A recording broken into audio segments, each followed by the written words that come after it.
మనిషి ఎప్పుడు ఏమనుకుంటాడు అంటే సుఖంగా బతకాలి అనుకుంటాడు. ప్రతి వ్యక్తి సుఖానికి బ్రాండ్ అంబాసిడర్ అనుకుంటాడు.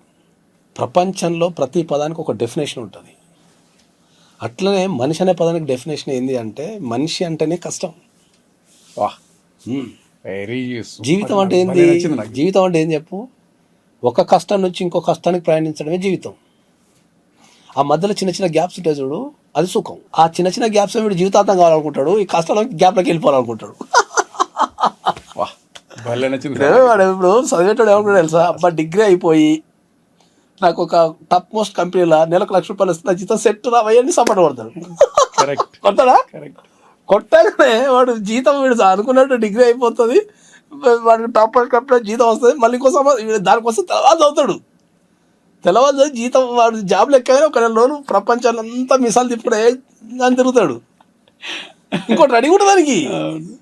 అర్థమైందా? ఇంట్లో ఏదైనా జరగడమో, మళ్ళీ అప్పు, తమ్ముడో, బాధ్యతో, ఇల్లు కట్టుకోవాలని కోరికో, అప్పు చేయాలను, మళ్ళీ క్రెడిట్ కార్డులో, కారు ఏమయ్యో, మళ్ళీ ఏదో ఒకటి రెడీ ఉంటుంది దానికి.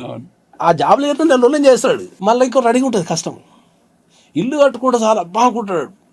ఇల్లు కట్టుకుంటే సమస్య వాడు అనుకుంటాడు, నాకు ఇల్లు కట్టుకుంటే నా జీవితంలో సమస్య ఉంటుంది రా, ఇంట్లో కూర్చొని ఎంజాయ్ చేస్తా అనుకుంటాడు. అట్లా అనుకున్న ప్రతి ఒక్కడు ఎంతమంది ఎంజాయ్ చేసి ఉంటారు చెప్పు? ఇల్లు కట్టుకుంటేనే జీవితం అయిపోతుంది అనుకుంటే ప్రతి ఒక్కడు ఇల్లే కట్టుకుంటాడు. కరెక్ట్. పెళ్లి చేసుకుంటే సార్ జీతం సెట్ అవుతుంది అంటాడు. అక్కడి నుంచి స్టార్ట్ అవుతుంది జీతం అని అసలు. అర్థమైందా? అన్నీ వచ్చేసిన జీతంలో నాకు జాబ్ ఉంది, ఈ ఉంది, అన్నీ ఉన్నాయి, ఇక పెళ్లి చేసుకుంటే సార్ సెట్ అయిపోతుంది అనుకుంటాడు. అక్కడి నుంచి స్టార్ట్ అవుతుంది జీవితం.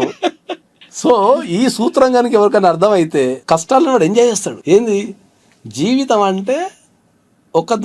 ఒక కష్టం నుంచి ఇంకో కష్టానికి ప్రయాణం చేయటమే అంట నేను.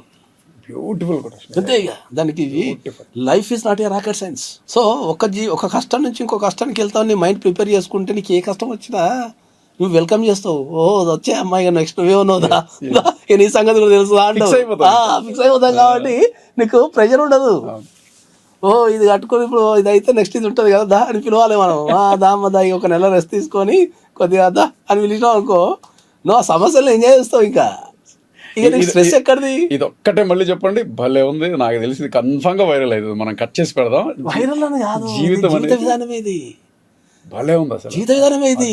ఇది అర్థం కాక పిసుకుంటుంటారు లైఫ్ పిసుకుంటారు జనాన్ని. అంటే ఈ కష్టం నుంచి ఆ కష్టానికి జంప్ అయ్యేటప్పుడు మధ్యలో వచ్చే గ్యాప్ సుఖం అదిరిపోయింది. ఆ సుఖాన్ని నాడు ఏమనుకుంటాడు? జీవితంతో ఉండాలనుకుంటాడు. ఆ జీవితంతో నీకు బోర్ కొడుతుంది తెలుసా? అది నీకు అర్థం కాదు. నీకు జీవితాంతం ఉండేది ఏదైనా బోర్ కొడుతుంది. నువ్వు ఏ పని కూడా జీవితాంతం చేయలేవు. ఎక్కడో దగ్గర బోర్ ఫీల్ అవుతావు. ఇక మొనాటనిగా బతుకుతేస్తావు కానీ ఎంజాయ్ చేయలేవు పని నువ్వు. ఆ సుఖం కూడా అంతే. అది అట్లా ఒక్కసారి అట్లా రావమ్మా మెరుపుతీగ టైప్లో రపకన చెల్లిపోతుంది అంతే. అది కదా దాన్ని అట్లా మెరుపుతీగలకు ఆనందించాలి తప్ప ఇక మనం నాకు అది మొత్తం ఉండాలంటే కుదరదు.